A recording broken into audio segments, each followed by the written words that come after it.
welcome back to another episode of the Light After Trauma podcast. I am your host, Alyssa Scolari. Happy to be here for another solo episode.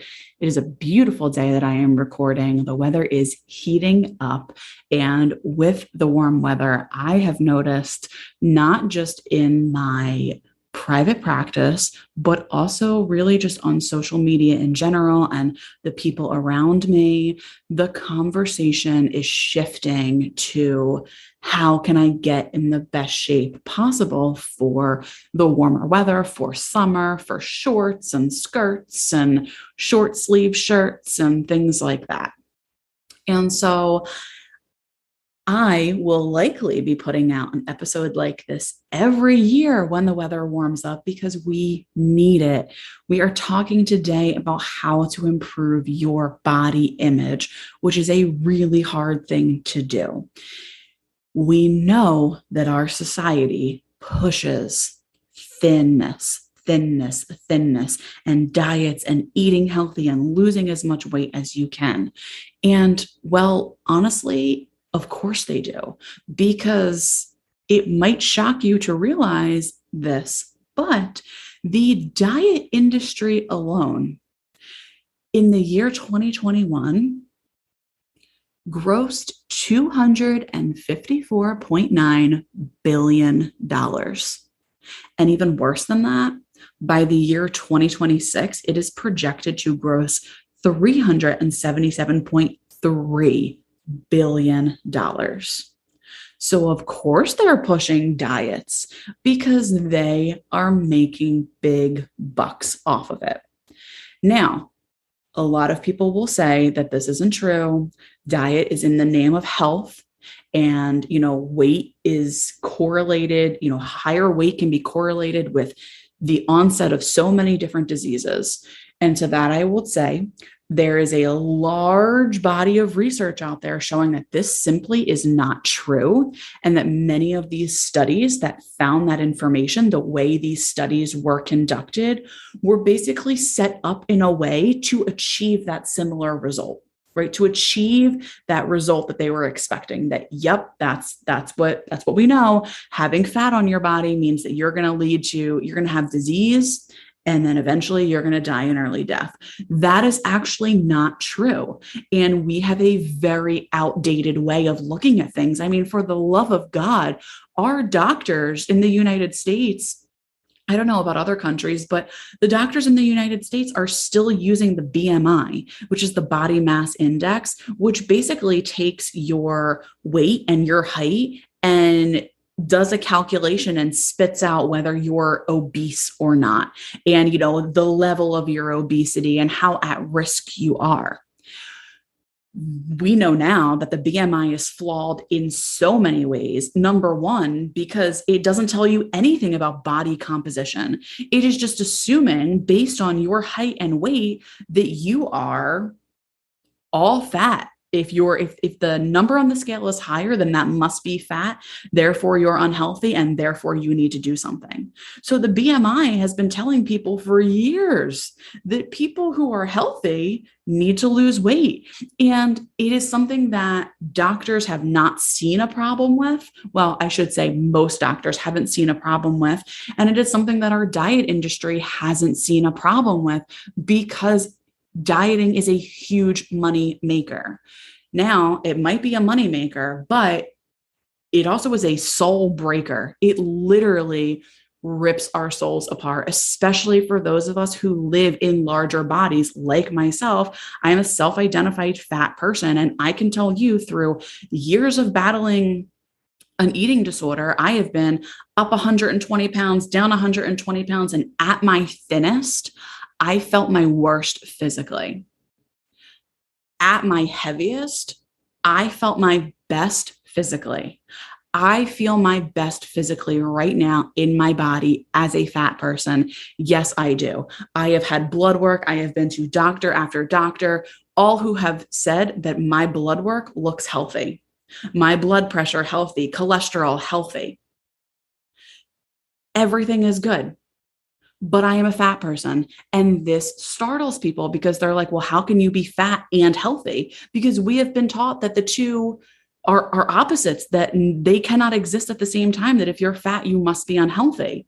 You must have a problem with eating. This is not necessarily the case. There is so much research that shows that this is not at all true. Now, this isn't necessarily the topic of today's episode, right? We are not going to talk about fat phobia today. Touching on it a little bit, what we are going to talk about today is how to love yourself in spite of the bullshit that society is pushing on you about you are only worthy if you are thin and starving. How can you love yourself? If you are trying to break up with diet culture and you're trying to figure out how to love the body that you are in, this episode is for you, because it is one of the hardest things when we are living in a society that is seething with fat phobia. It is ubiquitous everywhere you turn, even just social media, right? Even if you're following like e-news on Instagram, which is basically like, the news outlet for all of the celebrities. I mean, they are so quick to post when somebody gains 5 pounds, loses 5 pounds, as if it's the only thing that matters. So learning to love yourself in this society is hard. And if you are somebody who lives in a larger body or who has been struggling with diets your whole life, then you likely also have a history of food-related trauma. And that can also make it really hard to love your body. If you are an abuse survivor, sexual abuse, physical abuse, that can also make it really hard for you to love your body. And the warmer months are upon us, depending on where you live in the world. And people are wanting to wear things with less material that covers less of their bodies. And that is causing so much anxiety. It is causing people to buy into more and more diets. And what I want to say is this: if you are going to spend your money this summer, don't spend it on a diet. Spend it on learning how to love yourself, because that is going to be the most important thing. So how do we do this? How do we love ourselves? How do we love the bodies that we're in? This can be really, really difficult. As I said, it's been a journey for me, and it's something that I work on every single day. And this year in particular, I am really committed to respecting my body and loving my body, regardless of what the number on the scale says. I haven't stepped on the scale in months. I have no clue what it says, and I don't plan to step on the scale. My goal is to respect and love my body regardless, even though I have no control over what it's doing. I am just listening to it. I am feeding it when it tells me to. I am moving when it tells me I need to move, and I am learning how to be okay with that. And we're going to talk about how you can be okay with that as well. Now, this is a process. You cannot wake up tomorrow and expect that you are going to be like, oh, wow, I love my body. This is great. No, it doesn't work like that, unfortunately, right? Because we cannot erase years of self-hatred and body loathing in a day. And for some people, it might feel too overwhelming. The thought of having to love your body might feel too overwhelming. So we are going to take this in bite-sized pieces and help you learn how to respect and love the body that you are in. And first, we start with simply noticing. Because I would bet that for so many of us, and myself included, we don't even recognize how much negative self-talk exists in our brains. Like we, look in the mirror and we're like, oh, I hate this about myself. Oh my gosh, look at my neck. Oh, look at my arms. Look at that. Oh my gosh, when did that get there? Or, oh, look at my stomach. Oh, I can't wear these jeans, right? This is some of the dialogue that goes on in our head all day long. Oh, I really shouldn't be eating this. I really should not be eating this brownie right now. This is so bad. I am going to step on the scale. I'm going to find out that I gained weight tomorrow. It is constant. It's really hard to have any kind of respect for your body when you are constantly talking like crap to your body, right? And that's what we're going for first and foremost. We are going for a basic level of respect because, like I said, we can't expect that you're going to love yourself right away, but we do have to have you respect yourself first and foremost. But we can't fix a problem if we don't know the problem is there. So first we have to recognize when we are treating ourselves like crap.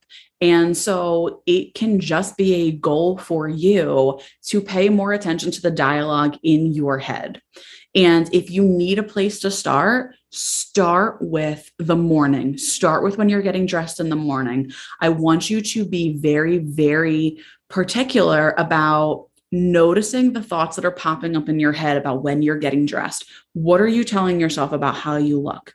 Are you thinking to myself, oh, I'll look so much better in these pants when I'm 5 pounds thinner? Are you thinking to yourself, oh, I can't wear this? What are you saying to yourself? I know for me, that is something I have struggled with so much. The mornings are hard for me, or they used to be really hard when I would go to get dressed, right? Oh, I can't wear this. I don't look good in this. Fortunately for me, that noise has died down a lot. So I do not struggle with that as much. But that is because I have been working hard on trying to notice when these thoughts are coming up. And that is what you have to do. And when you are noticing them, you don't need to judge them. Just notice them at first. That's it. And if that's all you can do right now, that is okay. I do not want you to try to essentially run before you can crawl, so to speak, so it's going to be really, really hard for you to notice these thoughts and then immediately go into, oh no, but I love myself. Because for a lot of people that feels not very sincere. And some people like the fake it till you make it mentality. And if that works for you, great. But I find that with body positivity, and with improving your body image, that doesn't work so well. So all I need you to do is notice without judgment. That is first and foremost, because again, we can't change a problem that we don't know is there. So it's very important for you to notice all the ways in which you are disrespecting yourself, disrespecting the body that you live in. So next, once you have spent a couple of weeks or months just noticing how you talk to yourself, you're going to try to respect your body a little bit, just a little bit of respect. Notice the things about your body that you haven't said to yourself. For example, it can be as simple as, I am really appreciative that my body allowed me to move through my day today and spend time with my friends, partner, children, coworkers, colleagues, etc. It can be as simple as that. Wow, I am really grateful for the way my body feels when I am taking a walk outside in the warm, sunny weather.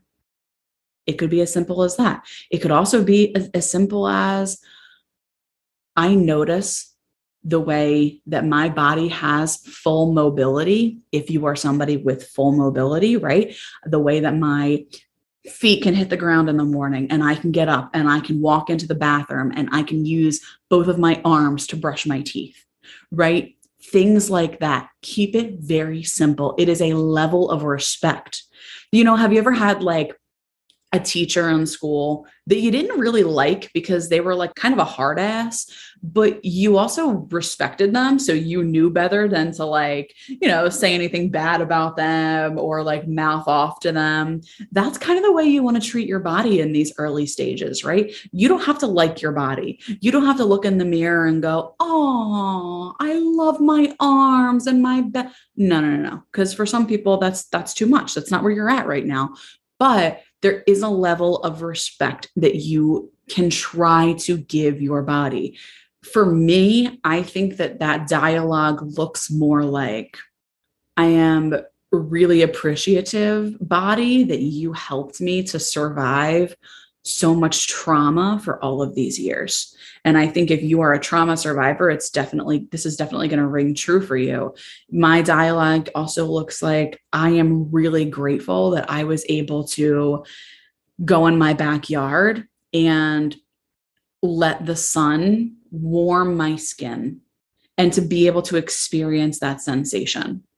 I'm really grateful that I have the mobility to be able to bend down and plant things in my yard, because my yard is going to be looking slamming in a couple weeks. I am really grateful that my body allowed me to enjoy that meal that I just had. We had Chick-fil-A yesterday. It was the first time I've been to Chick-fil-A in like 6 months.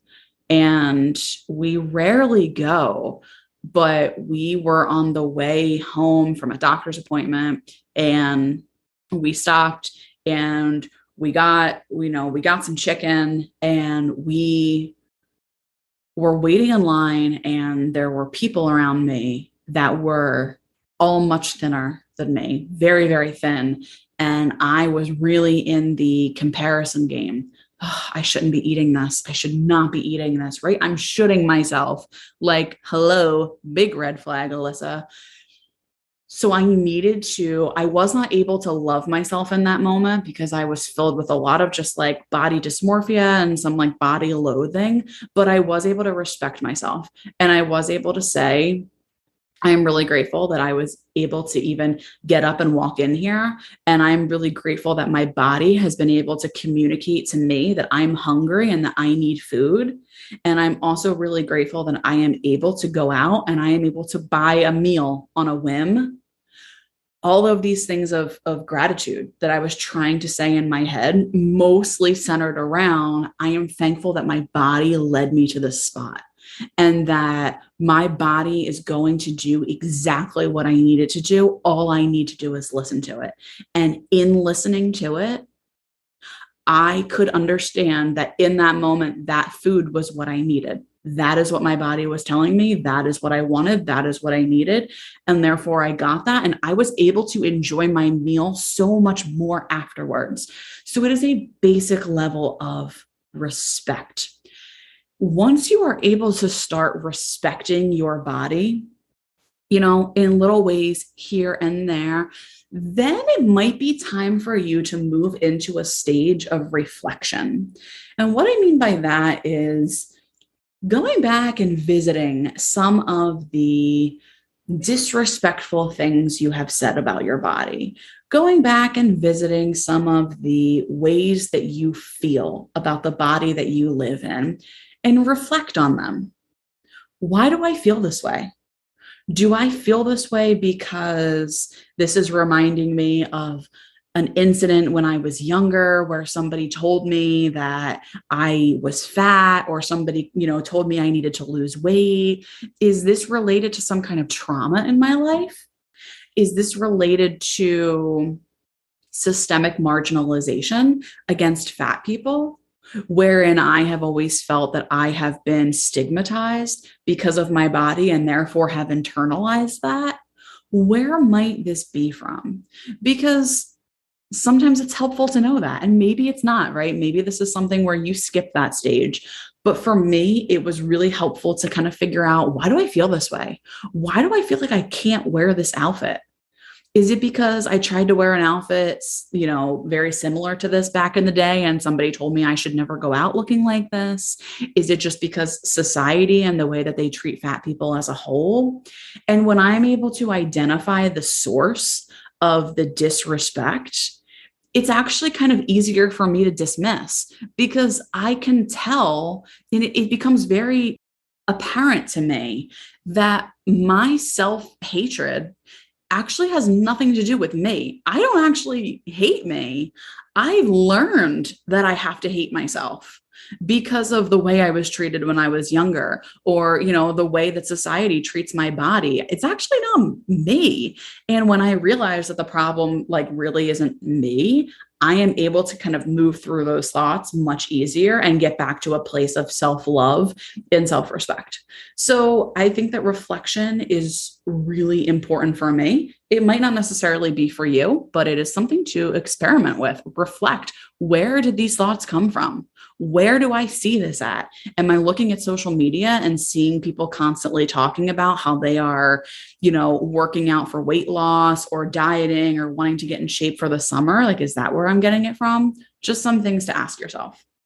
And then with that reflection comes disputing, right? So again, like if you are noticing, oh, this actually comes from, a time when I was younger. And I know for me, a lot of my like fears about eating in front of people comes from when I was younger and people would point out my food consumption when I was a little girl, but then also directly related to my body, like people would smack my hand when I would go to get, second helpings at the dinner table at like a family party, or if I would go and get like a piece of cake at a baby shower, bridal shower, or whatever, somebody would say something, like yell across the room about my weight and my body. So when I recognize things like that, I can dispute that and I can say, okay, that was a comment that was not about me, that was based on that person's own insecurities, their own internalized fat phobia, and it actually has nothing to do with me or my body. If I am exercising and I'm feeling like really triggered by my exercise and I'm like, oh, I wonder if I lost weight from this workout or whatever, I might be like, where does that come from? And then I can identify where it comes from. And then I'm like, okay, but in reality, I know that exercise is not a weight loss tool. And I know that when I was being told that it was, these people did not know. They were so rooted in their own fat phobia and diet culture that they did not know. And therefore, I can try to let these beliefs go for myself. So I am able to use like science and facts about weight to be able to dispute my beliefs. And then the final step is choosing to love yourself. It is a choice, and it is a choice that you must practice time and time again. And here is where I can say sometimes a little bit of that fake it till you make it can work, because there are times where I have a really hard time loving my body. But I say, you know what? I'm going to choose to love you today. I'm going to choose to. I don't necessarily feel love right now, but love is what I'm choosing. And then I have to go into, starting from a baseline of respect. And then from there, I can build up love. What does that look like? What does love look like? It looks like an appreciation. It looks like being able to touch all of the parts of your body, even the parts that you really struggle with the most, and say, hi.